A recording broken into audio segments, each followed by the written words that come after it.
For example number 3, we want to evaluate the integral with a lower limit of negative infinity to infinity of the function 1 over 1 plus x squared dx. Now, since you can see here that this is going to match definition 1c, where if you have both of these integrals are convergent, then we would define the following. Now, in this case here, it's convenient to choose that a is equal to 0. So what we're going to do is rewrite this integral and expand it into two integrals according to the definition.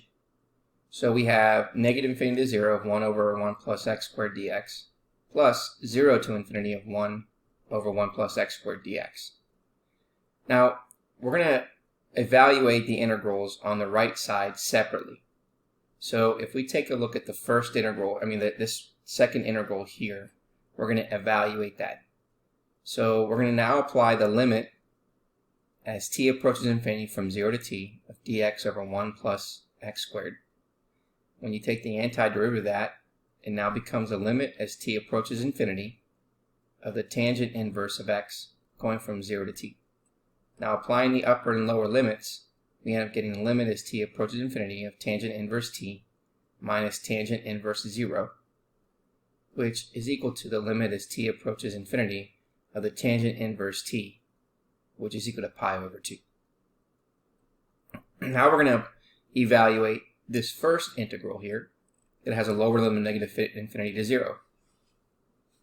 So again, we're going to apply our rule. The limit as t approaches negative infinity from t to 0, dx over 1 plus x squared, which is equal to the limit as t approaches negative infinity of tangent inverse x going from t to 0. Now here we're going to apply our upper and lower limits. So we have the limit as t approaches negative infinity of tangent inverse 0 minus the tangent inverse t. Now remember, the tangent inverse t up here is equal to pi over 2. So we have 0 minus negative pi over 2, which is equal to pi over 2.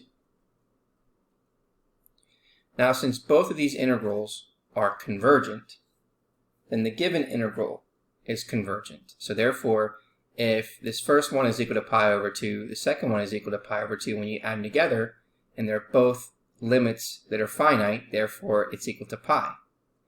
Now, since 1 over 1 plus x squared is greater than 0, then the given improper integral can be interpreted as the area of the infinite region that lies under the curve and above the x-axis. So therefore, this entire area is considered